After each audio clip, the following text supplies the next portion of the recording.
সংবাদ সবাইকে স্বাগত জানাচ্ছি। আমি ফিরোজ তোহা। শুরুতেই সংবাদ শিরোনাম।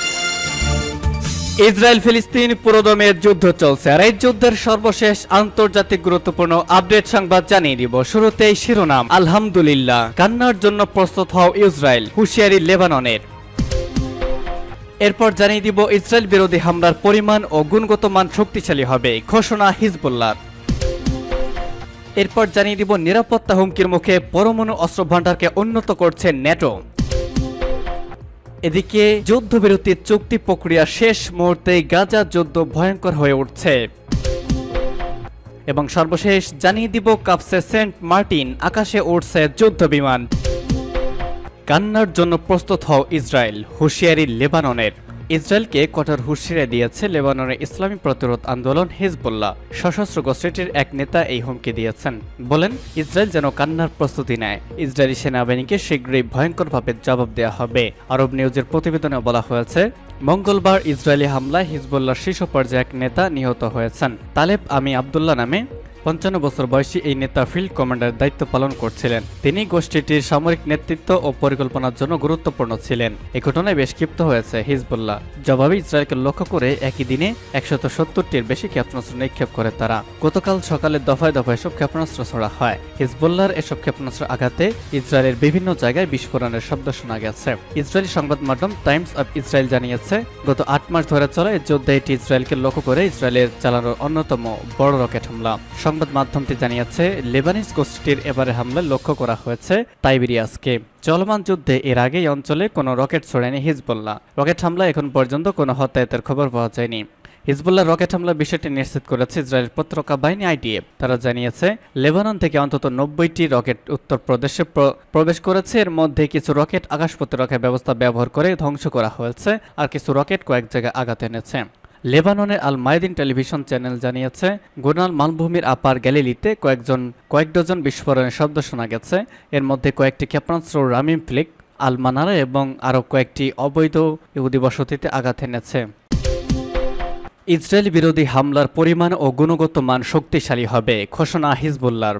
দক্ষিণ লেবাননে ইহুদিবাদী ইসরায়েলি হামলা হিজবুল্লাহর একজন সিনিয়র কমান্ডার শহীদ হওয়ার পর প্রতিশোধ নিতে ইসরায়েল বিরোধী হামলার পরিমাণ ও গুণগত মান ব্যাপকভাবে শক্তিশালী করার হুমকি দিয়েছে হিজবুল্লাহ। লেবাননের এই প্রতিরোধ সংগঠনের নির্বাহী পরিষদের চেয়ারম্যান শেখ হাশেম শাফিউদ্দিন এই হুঁশিয়ারি উচ্চারণ করেছেন।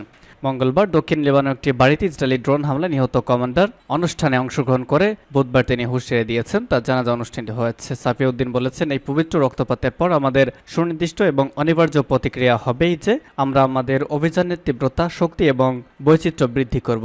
কারা শহীদ আবু তালিবের ভাই ও সন্তান ইহুদিবাদী শত্রু তার প্রমাণ দেখতে পাব। ইহুদিবাদী ইসরায়েল প্রতিরোধ কমান্ডারদের হত্যা করে হিজবুল্লাহকে দুর্বল করতে পারবে না বলে প্রত্যয় জানান সংগঠনটির এই সিনিয়র নেতা। উল্টো ইসরায়েল যেন এখন থেকে আরও কঠিন জবাবের অপেক্ষায় থাকে বলে তিনি মন্তব্য করেছেন। হিজবুল্লাহর নির্বাহী পরিষদের চেয়ারম্যান বলেছেন, ইহুদিবাদী শত্রু এখনো নির্বোধে রয়ে গেছে এবং সে অতীত থেকে শিক্ষা নেয়নি। সে এখনো ভাবছে নেতাদের হত্যা করলে প্রতিরোধ দুর্বল হয়ে পড়বে, কিন্তু অভিজ্ঞতা বারবার একথা প্রমাণ করেছে যে কোনো নেতা শহীদ হলে প্রতিরোধ আরও তীব্র ও ক্ষুরধার হয়। তিনি বলেন, উত্তর ইসরায়েল তাদের উপর যা ঘটেছে তার জন্য শত্রু যদি চিৎকার করে ও হাহাকার করে, তাহলে তাদেরকে কাঁদতে ও বিলাপ করার জন্য নিজেদের প্রস্তুত করতে দিন। এদিকে হিজবুল্লাহ শীর্ষস্থানীয় কমান্ডারের শাহাদাতের ঘটনায় আলাদা আলাদা বিবৃতিতে হিজবুল্লাহ নেতাদের সমবেদনা জানিয়েছে ফিলিস্তিনি হামাস এবং ইসলামী জিহাদ আন্দোলন। নিরাপত্তা হুমকির মুখে পরমাণু অস্ত্র ভান্ডারকে উন্নত করছে ন্যাটো। পারমাণবিক অস্ত্র নিয়ে রাশিয়ার সর্বশেষ বক্তব্য মহড়ার কথা উল্লেখ করে ন্যাটো প্রধান জেন্স স্টলটেনবার্গ বলেছেন, পশ্চিমাদের ওপর বর্তমান নিরাপত্তার হুমকির মুখে ন্যাটো জোট তাদের পারমাণবিক সক্ষমতা আর উন্নত করেছে। গতকাল ব্রাসেলসে ন্যাটো প্রতিরক্ষামন্ত্রী 2 দিনব্যাপী বৈঠকের আগে সাংবাদিকদের সঙ্গে আলাপ করেন ন্যাটো প্রধান। এ সময় পরমাণু অস্ত্র ভান্ডারকে উন্নত করতে জোটের প্রচেষ্টার কথা তুলে ধরেন তিনি। ব্রিটিশ বার্তা সংস্থা রয়টার্স এই খবর জানিয়েছে। সাংবাদিকদের সঙ্গে কথা বলার সময় পরমাণু অস্ত্রকে ন্যাটো চূড়ান্ত নিরাপত্তা গ্যারান্টি এবং শান্তি রক্ষার উপায় বলে অভিহিত করেছেন স্টলটেনবার্গ। যদিও এই বিষয়ে সবাই অবগত যে ইউরোপের বিভিন্ন দেশে পারমাণবিক বোমা স্থাপন করে রেখেছে যুক্তরাষ্ট্র, তবে ন্যাটো খুব কমই পশ্চিমা পারমাণবিক অস্ত্রাগার নিয়ে প্রকাশ্যে কথা বলে থাকেন। ন্যাটোর পারমাণবিক অস্ত্রাগারের চলমান অভিযোজন নিয়ে আলোচনার সময় স্টলটেনবার্গ বলেন, জুন মাসে নেদারল্যান্ডস প্রথম F-35 যুদ্ধবিমানকে পারমাণবিক অস্ত্র বহনের জন্য প্রস্তুত বলে ঘোষণা করেছে এবং যুক্তরাষ্ট্র ইউরোপে তার পারমাণবিক অস্ত্রগুলোর আধুনিকায়ন করেছে। ন্যাটোর পারমাণবিক সক্ষমতা ঘিরে রাশিয়ার ক্রমবর্ধমান কার্যকলাপের কথাও বর্ণনা করেছেন জোটটির প্রধান। তিনি বলেছেন, গত বছর এবং মাসগুলোতে আমরা রাশিয়ার পক্ষ থেকে পারমাণবিক অস্ত্র নিয়ে একটি বিপজ্জনক বক্তব্য শুনেছি এবং রাশিয়ার পক্ষ থেকে আরও কিছু অনুশীলন ও পারমাণবিক মহড়া প্রত্যক্ষ করেছি। মঙ্গলবার বেলারুশিয়ান সেনাদের সঙ্গে কৌশলগত পারমাণবিক অস্ত্র মহড়ার দ্বিতীয় ধাপ অনুশীলন করেছিল রাশিয়া। রাশিয়া বলেছিল, পশ্চিমা শক্তির কাছ থেকে পাওয়া হুমকির মুখে এই মহড়া করেছিল তারা। 2022 সালে ফেব্রুয়ারিতে ইউক্রেনে হাজার হাজার সেনা পাঠায় রাশিয়া। এরপর থেকে বারবার কঠিন পরিস্থিতিতে আত্মরক্ষার জন্য পারমাণবিক অস্ত্র ব্যবহার হুমকি দিয়েছেন প্রেসিডেন্ট ভ্লাদিমির পুতিন। রাশিয়া বলেছে, যুক্তরাষ্ট্র ও তার ইউরোপীয় মিত্ররা ইউক্রেনকে কোটি কোটি ডলার অস্ত্র দিয়ে বিশ্বকে পারমাণবিক সংঘর্ষের দ্বারপ্রান্তে ঠেলে দিচ্ছে। পশ্চিমা সরবরাহকৃত এই অস্ত্রের মধ্যে কিছু রুশ ভূখণ্ডে ব্যবহার করা হচ্ছে। চীনে পারমাণবিক অস্ত্রের আধুনিকরণের কথাও উল্লেখ করেছেন স্টলটেনবার্গ। তিনি বলেছেন, কয়েক বছরের মধ্যেই বেইজিং পারমাণবিক ক্ষেপণাস্ত্রের সংখ্যা বাড়াবে এবং সেগুলোর অধিকাংশই নেটো অঞ্চলে পৌঁছাতে সক্ষম হবে। যুদ্ধবিরতি চুক্তি প্রক্রিয়া শেষ মুহূর্তে গাজা যুদ্ধ ভয়ঙ্কর হয়ে উঠছে। যুক্তরাষ্ট্র যুদ্ধবিরতি চুক্তি প্রক্রিয়া শেষ করতে চাওয়ার ঘোষণার মধ্যে ভয়াবহ যুদ্ধ পরিস্থিতিতে ফিলিস্তিনি ভূখণ্ড কাঁপছে। যদিও মধ্যপ্রাচ্যে সফর সমাপ্ত করে শীর্ষ মার্কিন কূটনৈতিক অ্যান্টনি ব্লিংকেন গতকাল বলেছেন, গাজা যুদ্ধের অবসান ঘটাতে এবং যুদ্ধবিরতি এবং বন্দি বিনিময় চুক্তির এখনও সম্ভব। হামাসের মিত্র লেবাননের ইরান সমর্থিত প্রতিরোধ আন্দোলন হিজবুল্লাহ উত্তর ইসরায়েলে রকেট হামলা চালিয়েছে।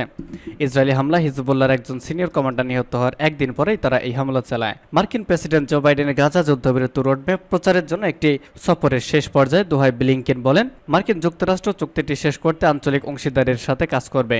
হামাস বলেন, মঙ্গলবার মধ্যস্থতাকারী কাতার এবং মিশরের কাছে তাদের প্রতিক্রিয়া জমা দিয়েছে। ব্লিংকেন বলেন, প্রস্তাবিত সংশোধনী কিছু কার্যকরযোগ্য এবং কিছু সম্পাদনযোগ্য নয়। হামাসের একজন সিনিয়র কর্মকর্তা ওসামা হামদান বলেন, তারা একটি স্থায়ী যুদ্ধবিরতি এবং গাজা থেকে ইসরায়েলি সৈন্যদের সম্পূর্ণ প্রত্যাহার চেয়েছে। তবে ইসরায়েলি দাবি প্রত্যাখ্যান করেছে। জাতিসংঘ নিরাপত্তা পরিষদ এবং আরব শক্তিগুলোর অনুমোদিত 3 পর্যায়ের পরিকল্পনায় 6 সপ্তাহের যুদ্ধবিরতি, বন্দি বিনিময় এবং গাজার আন্তর্জাতিকভাবে সমর্থিত পুনর্গঠন অন্তর্ভুক্ত রয়েছে। মার্কিন জাতীয় নিরাপত্তা উপদেষ্টা জ্যাক সুলিভান বলেন, হামাসের অনেক দাবি ছোট এবং অপ্রত্যাশিত নয়। অন্যদিকে অন্য দাবিগুলো জাতিসংঘের নিরাপত্তা পরিষদের রেজুলেশন উল্লেখ করা হয়েছিল তার চেয়ে অনেক বেশি আলাদা। এবং সর্বশেষ জানাবো, কাঁপছে সেন্ট মার্টিন, আকাশে উড়ছে যুদ্ধ বিমান। মিয়ানমারের রাখাইন রাজ্যে আরাকান আর্মি ও সশস্ত্র বাহিনীর মধ্যে সংঘর্ষ ও গোলাগুলি চলছে।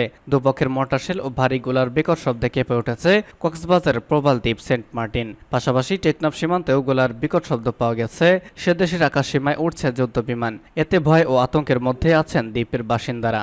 শুধু তাই নয়, মিয়ানমার সীমান্ত থেকে বাংলাদেশের দিকে গুলি চালানোর কারণে 7 দিন ধরে টেকনাফ সেন্ট মার্টিনে যোগাযোগ বন্ধ রয়েছে। ফলে ঔষধ, খাবার ও নিত্য প্রয়োজনীয় পণ্যের সংকটে পড়েছেন দ্বীপের প্রায় 10,000 বাসিন্দা। তবে টেকনাফ সেন্ট মার্টিন নৌ রুটে চলাচলের বিকল্প রুট খোঁজা হচ্ছে বলে জানিয়েছে জেলা প্রশাসন। এ বিষয়ে কক্সবাজার জেলা প্রশাসক মোহাম্মদ শাহিন ইমরান বলেছেন, মিয়ানমারের অভ্যন্তরে চলমান যুদ্ধে প্রায় সীমান্তে বিকট শব্দ পাওয়া যায়। এতে চিন্তার কোনো কারণ নেই। তবে গুলিবর্ষণের কারণে নৌযান চলাচল বন্ধ হয়। সেন্ট মার্টিনে নিত্য প্রয়োজনীয় পণ্যের সংকট দেখা দিয়েছে।